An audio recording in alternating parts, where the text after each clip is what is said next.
معقول يا جماعه الاهلي بيكسب بالعفاريت؟ من كتر اعلام نادي الزمالك ما بيتكلم في الموضوع ده احنا بدانا نصدق. ما تيجي كده نسمع الفيديو ده للكابتن خالد الغندور. طب يا عم العفريت، حققت لك اللي انت عايزه. عايز ايه كمان يا عم يا نادي اهلي؟ انا العفريت اهو. انت ليك عندي 7 طلبات، اطلبهم انفذهم لك حالا. عايز ايه؟ لا بجد عفريت محترم يا جماعه. العفريت ده مش بيخدم النادي الاهلي، ده بيعشق النادي الاهلي، ده باين له عفريت اهلاوي، والعفريت الوحيد في العالم اللي هو بيشجع كوره، لان لو في عفريت تاني كان زمان نادي الزمالك جابه. فالحمد لله ان العفريت بتاعنا هو واحد بس اللي بيشجع كوره وبيشجع الرياضه. كمل يا صاحبي. والنبي يا عم العفريت، ممكن اطلب منك طلب؟ اتفضل، ده انت النادي الاهلي يعني حاجه كبيره. ممكن اشارك في كاس العالم للانديه لاول مره وانا مش البطل، انا الوصيف؟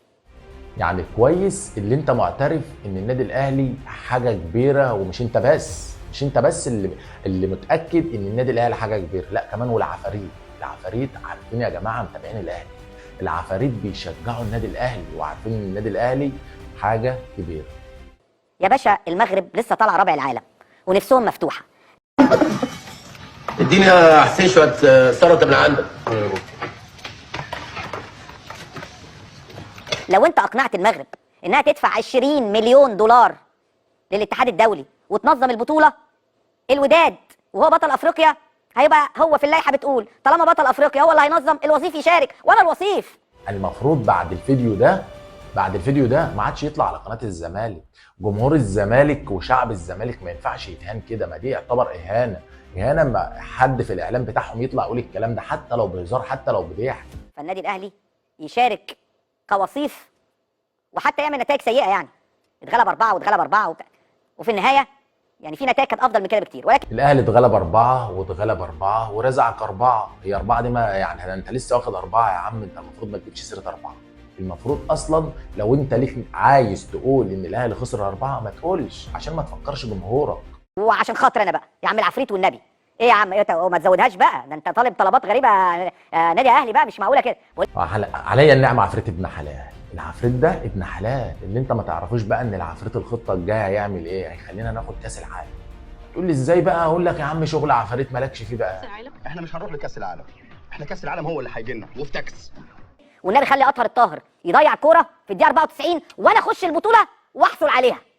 يعني مش العفاريت بس هي اللي عارفه توقعات وعارفه اللي هيحصل في المستقبل، لا ده النادي الاهلي كمان عارف ان في ضربه جزاء هتيجي في الدقيقه 93. نكمل يا جماعه. والنبي يا عم العفريت، الجون بتاع ساوند داونز ده اللي كسبني 5 وتعادل معايا هنا 2-2. يعني صن داونز كسبني 5 وتعادل معايا 2-2، اما كان فين العفريت؟ العفريت يعني العفريت بيجي في المكسب بس، ما بيجيش في الخساره، ما بيجيش في الاجوان اللي عماله تيجي من نص الملعب دي. يبقى انتوا بقى كنتوا عاملين بقى شغل عفاريت للنادي الاهلي في الماتش ده بقى، وما عادش معاكم فلوس واتحجز على فلوسكم تدفعوا للعفاريت عشان يكملوا دمار النادي الاهلي. بس الحمد لله اللي انتوا فلوسكم خلصت واتحجز عليها، علشان ما عادش معاكم فلوس تدوها لعفاريت وصحراء وجن والكلام ده. ما هو الواحد ما بيتكلمش على حاجه الا لما يكون هو بيعملها.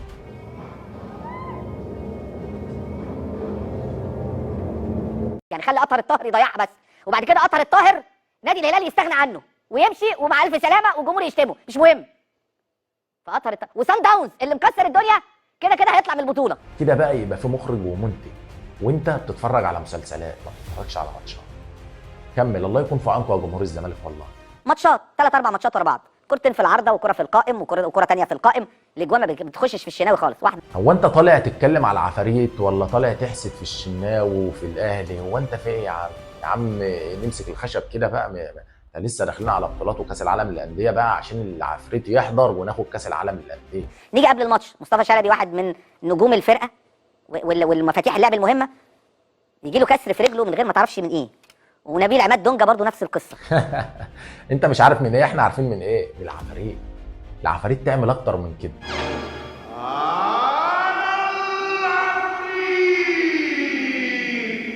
احنا قلنا شغل عفاريت، لازم تتوقع اي حاجه. ويجي الناحيه الثانيه اليو ديانج يتوقف امبارح 6 شهور يلعب بعديها بيومين، الفلوس تدفع 230,000 دولار، فلوس جاهزه بتتحول، مفيش حجز على فلوس، مفيش اي حاجه. نادي بيكسبك 4، نادي بياخد كل البطولات، النادي اي حد مستثمر يتمنى يستثمر فلوسه في نادي الاهلي، استنى منه ايه؟ انا عايز اقول كلمه واحده بس لجمهور الزمالك، الله يكون في عونكم في الاعلام بتاعكم. سلام عليكم.